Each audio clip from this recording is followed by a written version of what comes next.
Halo guys, welcome back again to my channel bersama saya Hanson di sini dan seperti biasanya setiap harinya saya akan buatkan video seputar cryptocurrency. So bagi kalian yang tertarik seputar cryptocurrency boleh jangan langsung bantu saya like dan juga subscribe. Jangan lupa juga untuk hidupkan lonceng notifikasinya supaya kalian gak ketinggalan update terbaru seputar cryptocurrency. Oke, pada hari ini guys kembali kita akan bahas seputaran Bitcoin dan seperti biasa kita bakalan mulai dari CoinMarketCap terlebih dahulu. Per hari ini secara global market cap crypto berada di angka 829 billion dollar atau turun sekitar 0,98%. Nah, Bitcoin sendiri di angka 16.500-an, Ethereum 1.187, BNB 298, XRP 0,39, Dogecoin 0,081, Cardano 0,3, dan Polygon Matic berada di urutan ke-10 dengan harga 0,8 dolar. So, per hari ini kita mulai market rata-rata dalam keadaan merah, penurunannya ranging antara 1,sekian% hingga kurang lebih 5%, dan top performanya adalah XRP guys, dengan kenaikan 3,35% ke 0,39 dolar.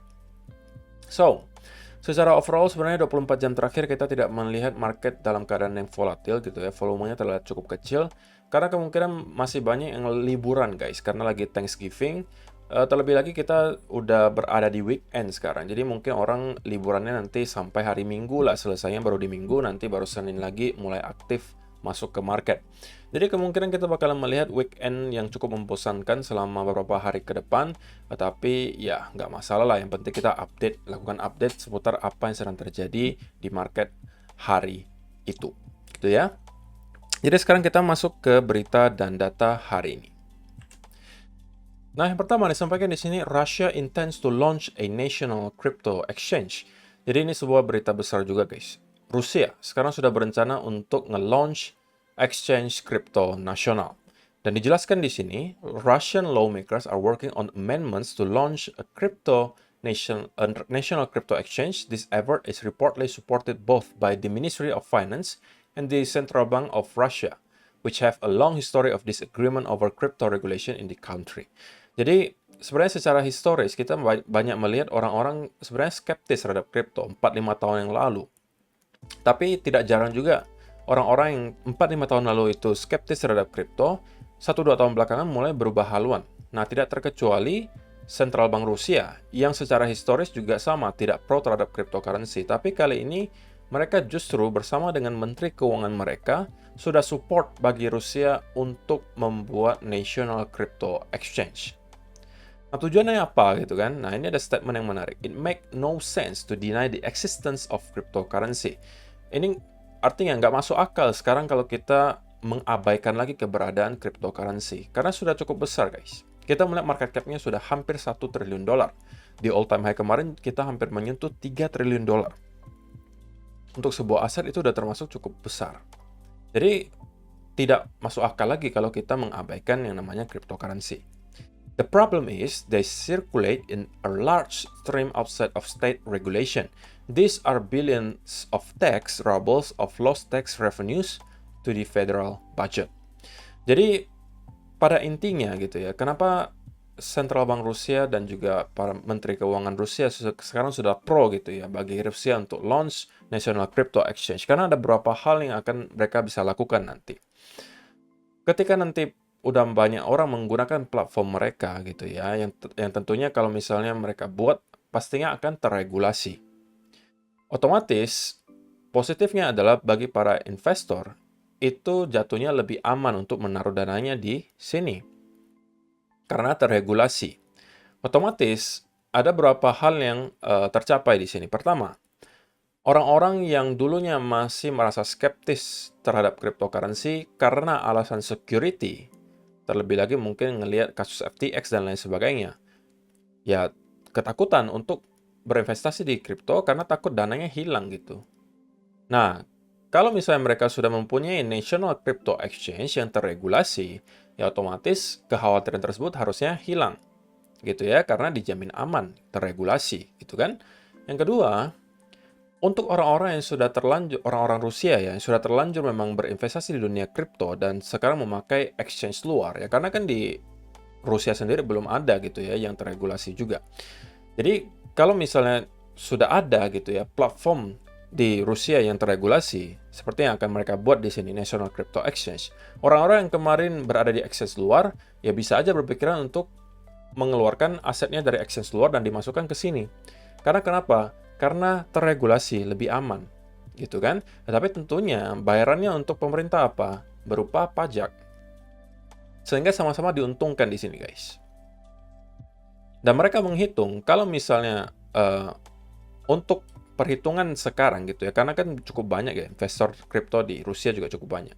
Mereka merugi sebenarnya kurang lebih miliaran dolar karena tidak bisa memajaki orang-orang yang berinvestasi di exchange luar. Sehingga kalau misalnya mereka membuat National Crypto Exchange, ya mereka bisa dapat pajaknya. Tapi gantinya adalah mereka harus provide atau membuat regulasi yang jelas sehingga orang-orang juga bisa merasa lebih aman untuk berinvestasi di platform mereka. Tapi saya rasa akan banyak orang kok guys yang bakalan setuju gitu ya dan berinvestasi di platform yang terregulasi. Ya kenapa? Karena kalau kita investasi di platform yang lebih aman gitu ya, yang terregulasi jelas, secara security lebih baik, ya at least kita bisa lebih tenang lah ketika tidur gitu ya, nggak harus was-was sewaktu-waktu exchange kita bisa terkena seperti kasus FTX gitu ya. Jadi saya rasa walaupun mungkin akan dipajaki, tapi selama dananya dipastikan aman, harusnya saya bisa melihat banyak orang bakalan tertarik gitu ya. Jadi itu adalah yang pertama. Kemudian yang kedua disampaikan di sini, Bitcoin exchanges see 180,000 Bitcoin supply decrease amid Mt. Gox Bitcoin sales. Jadi setelah kemarin kita mendapatkan ada isu gitu ya, bahwa ada sekitaran 10.000 Bitcoin yang sudah 7 tahun terakhir sebenarnya dormant, kemudian tiba-tiba bergerak. Dan sebagiannya sudah dimasukkan ke dalam exchange, tetapi secara overall kita melihat dalam kurun waktu 30 hari terakhir, itu sudah ada kurang lebih guys. Di sini ya, exchange net position change metric puts the 30-day change of the Bitcoin supply held in exchange wallet at minus 178,000 Bitcoin. This metric covers 20 exchanges including FTX. Jadi, dalam 1 bulan 30 hari terakhir guys, kita melihat ada pengurangan sebesar 178.000 Bitcoin atau kita genapin 179.000 Bitcoin dari exchange guys. Dikeluarkan dari exchange dan semuanya dimasukkan ke cold wallet. Tentunya tidak semua karena memang pengen ngehold gitu ya, karena mungkin sebagiannya ini juga dampak dari kasus dari FTX gitu ya, yang kemarin collapse gitu ya. Jadi orang-orang sekarang pada takut taruh di exchange dan mereka berlomba-lomba untuk mengeluarkannya dari exchange dan ditaruh ke cold wallet. Dan ini juga sebenarnya salah satu opsi yang saya sarankan untuk kalian guys. Kalau misalnya kalian merasa masih sekarang all in di sebuah exchange, paling tidak menurut saya sebagiannya kalian taruh ke cold wallet. Kalaupun memang nekat di exchange, jangan all in di satu exchange, disebar ke beberapa tempat. Ini sudah sering saya sampaikan dan mudah-mudahan tidak ada satupun dari kalian yang bakalan terkena kasus seperti FTX gitu ya. Tapi kalau misalnya terkena pun, kalian masih mempunyai beberapa exchange lainnya untuk bisa kalian gunakan. Gitu ya. Dan juga ini ada sebuah indikator menarik. Ini sebenarnya sudah kita bahas kemarin guys. Dan kembali dibahas oleh Max. Bitcoin Divergence. Jadi pada intinya kalau misalnya kalian perhatikan nih guys. Beberapa cycle sebelumnya, divergence di indikator RSI untuk Bitcoin weekly chart itu terlihat cukup powerful. Kenapa? Kalau kalian perhatikan di sini dari tahun 2013 ketika kita membuat pertama kali ada bearish divergence gitu ya. Kita kemudian membuat bear market. Di sini juga sama. Kita membuat ada bearish divergence gitu ya. Kemudian kita masuk ke bear market. Di sini juga sama, ketika di peak 2021, kita juga membuat apa? Bearish divergence. Dan kita kemudian membuat bear market. Tapi untuk pertama kalinya dalam sejarah guys, kita melihat terciptanya bullish divergence. Oke? Di mana price action yang membentuk lower low, tapi pada indikator RSI kita membentuk higher low. Sekali lagi guys, ini adalah time frame weekly. So, ini perlu waktu untuk develop guys. Kalian bisa lihat di sini, berapa lama kita berkutat di sekitaran peak di sini sebelum pada akhirnya kita drop. Ini makan berbulan-bulan. Di sini juga sama. Oke, kita memang membentuk bearish divergence, tapi kita tidak langsung drop, tapi kita perlu waktu berbulan-bulan sebelum pada akhirnya bull kehilangan tenaga dan kita kemudian drop dan membuat bear market. Nah, hal yang sama juga bisa terjadi sekarang, guys. Cuma pada intinya kita sekarang sudah membuat atau start untuk developing bullish divergence. Tapi bukan berarti kita sudah proses di bottom, kita mungkin bisa drop lagi sedikit, tapi kita sudah melihat adanya indikasi pelemahan momentum bearish. Itu yang diindikasikan di sini. Gitu ya. Tentunya akan lebih baik lagi kalau misalnya kita mampu break dari trendline di sini, seperti kita udah jelaskan kemarin. Jadi kita punya dua indikasi gitu, bahwa kemungkinan Bitcoin bakalan bisa recover lebih tinggi. Pertama, kita mempunyai bullish divergence. Kedua, kita sudah break dari salah satu trendline. Jadi dengan itu mungkin kita bisa melihat Bitcoin rally lebih tinggi. Gitu ya. Jadi ini adalah untuk pertama kalinya semenjak 2013 kita melihat ada bullish divergence di time frame weekly ketika kita sudah mendapatkan drop yang lumayan signifikan. Gitu ya. Oke, sebelum kita masuk ke chart guys, untuk kalian yang belum tahu, Bybit lagi mengadakan sebuah event yang sangat besar dan total hadiahnya sampai 7,5 miliar rupiah guys. Caranya simple banget, kalian cukup selesaikan tugas untuk memenangkan tiket Piala Kripto dan pilih tim favorit kalian. Kalau misalnya kalian hobi Piala Dunia, harusnya ini akan gampang kalian ikuti. Kemudian langkah keduanya, dapatkan poin Piala Kripto saat tim favorit Anda menang. Jadi setiap kali tim yang kalian pegang itu menang, ya kalian bakalan dapat poin Piala Kripto. Dan raih kesempatan untuk memenangkan total hadiah kurang lebih 500.000 USDT. Makin banyak poin Piala Kripto yang kalian dapatkan, makin besar pula hadiah kalian gitu ya. Di sini kalian juga bisa melihat untuk schedule gitu, ada jadwal pertandingan, dan juga kalian bisa melihat ada tugas-tugas yang bisa kalian selesaikan di sini, dan kalian bisa mendapatkan tiket-tiket untuk mendapatkan undian berhadiah gitu ya. Jadi kalau misalkan tertarik untuk mengikuti event ini, kalian bisa langsung aja daftar di Bybit dengan link yang sudah ada di kolom description box di bawah. Selain bisa mengikuti event ini, kalian juga berkesempatan memenangkan reward hingga 4 ribuan dolar dengan meregistrasi melalui link yang sudah saya sediakan gitu ya. So, itu adalah beberapa data dan berita hari ini yang pengen saya sampaikan untuk kalian guys. Sekarang kita masuk ke chartnya Bitcoin, dan ya, kita langsung mulai aja dari 1 hour chart terlebih dahulu. So far, tidak ada perubahan sama sekali. Sepertinya dari segi price actionnya, saya masih expect bahwa Bitcoin masih akan at least retest ke sekitaran area 17.000 guys. Oke. Dan kemarin sudah saya sampaikan gitu, saya pribadi sebenarnya expect bahwa akan ada konsolidasi terlebih dahulu sebelum hal tersebut terjadi. Cuman untuk sementara tentunya kita juga harus aware bahwa kita juga berpotensi membentuk apa nih guys? Membentuk adanya head and shoulder gitu ya.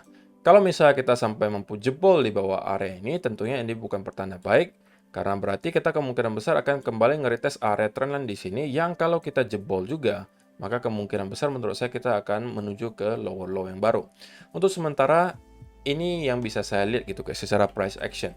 Cuman kalau misalnya kita tidak melakukan break dari sini gitu ya, dan kita kemudian melakukan konsolidasi, saya masih bisa melihat sebenarnya probability-nya lebih tinggi bahwa kita akan meneruskan kenaikan ke sekitaran area 17.000 di sini. Oke. Jadi mudah-mudahan ya kita tidak breakdown di bawah area ini, karena kalau sampai ini terjadi, saya rasa minimal kita akan kembali menyentuh ke area trendline di sini. Mungkin kalau misalnya kita tarik sekarang di sekitaran area 16.100 guys. Oke. Tapi untuk sementara saya rasa juga nggak worth it ya bagi kalian untuk cari setup apapun di sini gitu ya. Walaupun kita mungkin jebol dari sini, saya rasa ini juga secara RR tidak akan terlalu memadai. Kenapa? Karena turun sedikit kita sudah ketemu dengan support lagi yang merupakan trendline di sini. Oke.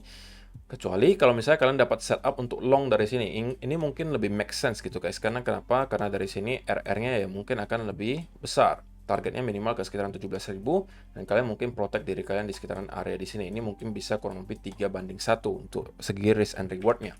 Jadi sekali lagi guys, tidak semua setup itu bisa kalian manfaatkan, karena kalian perlu pertimbangkan risk and reward-nya juga. Oke? Nah, setup berikutnya juga yang sudah saya sampaikan beberapa kali sebelumnya, kalau misalnya ternyata kita membuat ada reversal pattern dari sini, ini juga saya rasa adalah setup yang cukup baik secara RR. Ini juga mungkin akan saya ambil. Selain kalau yang tadi gitu ya. Ini juga mungkin saya ambil kalau misalnya ada setup. Ini juga akan saya ambil. Kalau kita ternyata tidak terkendala di sini dan kemudian break di atas area tersebut dan consolidate, ini juga bisa saya manfaatkan untuk setup long dan menargetkan ke sekitaran area 18.000. Oke. Jadi ini tergantung nanti market kasih saya yang mana. Cuman saya agak skeptis untuk trading di beberapa hari ke depan, Jumat, Sabtu, Minggu ini. Kenapa? Ya karena volume kemungkinan tidak akan terlalu tinggi, oke, dan lebih make sense kalau misalnya saya bersantai dulu dan menunggu setupnya mungkin di hari Senin lagi atau mungkin di minggu depan.